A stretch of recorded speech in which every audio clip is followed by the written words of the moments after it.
Say less. I'm gonna kick this thing off.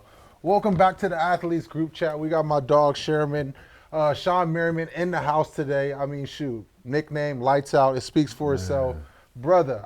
I've Googled it. I've looked it up. I mean, I've heard the stories in and out on how you got your nickname. 4 sacks, in this game. I don't want to ask you that question on what that was like. I want to ask you, what was your preparation leading up to that, and then when you got that first sack, what was it like to get the second? Then what was it like to get the third? Then the fourth? Because I know we always talk about the 4-sack game to get you lights out. I don't know, man. I must have the devil in me or something like that. I think just my mentality was different at that age. You know what I'm saying? Like, I think that to knock a dude out. Yeah, because it wasn't. Back when we played, that was applauded. Yeah. You know what I mean? That was the game. You got stars in your helmet, pats on the back because you played the game that way. And then growing up, Lawrence Taylor was my favorite player, and I before I knew anything about football, I would watch him put fear in other grown men. Yeah. And I said, dude, how do you do that? These are grown men out here who got families and kids, but you got them scared.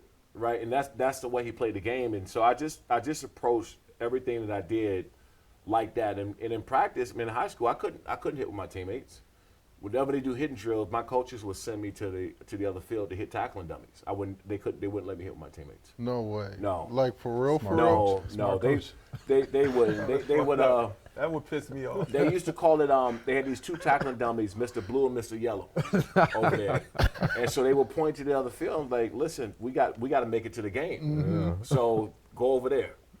Once the blue moon, man, I'll probably get a chance to actually hit with my teammates in high school, maybe twice. So you couldn't wait to get to game day. I couldn't wait. So after you hit the first person unconscious, it's no shot in your mind that you believe you're gonna hit the second person unconscious, let alone the third and fourth. What were you thinking to go get that second hit? I think for me, honestly, man, it was like you got one, you got to get another one. That's right? You got one, get another one, and so, but two, my intention wasn't to go out there and just kind of knock people out. It just said we're gonna play physical out here. This got to be physical, and I want them after this game to remember what that felt like.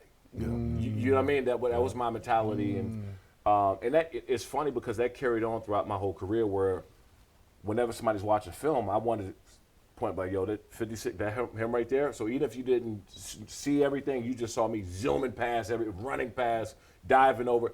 It's like, okay, him.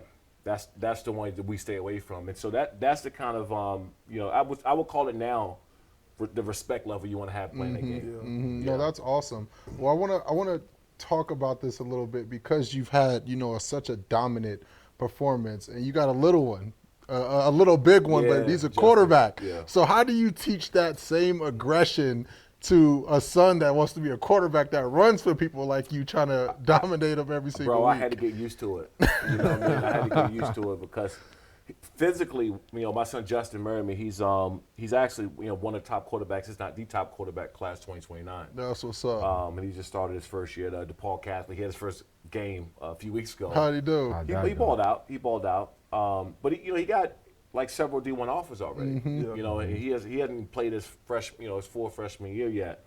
But I had when I knew he was going to be a quarterback, when I got him with a quarterback coach, and Tony Raz out in Jersey works with some of the top NFL guys and college guys, so I got him with him early. But I had to remember that he's not me. You know what I'm saying? Where I would give him a crap all the time about not getting on defense, not want to hit nobody. Right? I gave up. I said, you're not gonna hurt a soul out there, and I just gave up, man. But the characteristics he has taken from me, as far I never had to push him to work. That's what's so even when he comes stay with me during the summers and we working out together, I'll go out and he'll be sleeping. I'll walk by and I'll grab his foot, I'll grab his ankle to wake him up. He'll wipe his eyes at 6 o'clock in the morning. Wipe his eyes and get up, not complain, not nothing. I've never had to push him to work. And so that part of me, I was happy that he took. But he ain't gonna tackle a soul out there. So he for can't sure be too mad he at ain't that. he ain't trying to run nobody over. Nah, he'll do. He's get. I think that when you that big, because my son's 6'3", 190. right, and can Yeah. run. Yeah. And when you that age, I don't think you understand what you Your can body. do yet. Nope. Yeah. You get what I'm saying? Definitely Like don't. you don't understand what you can do yet. So he's just for the first time. He had a game last weekend.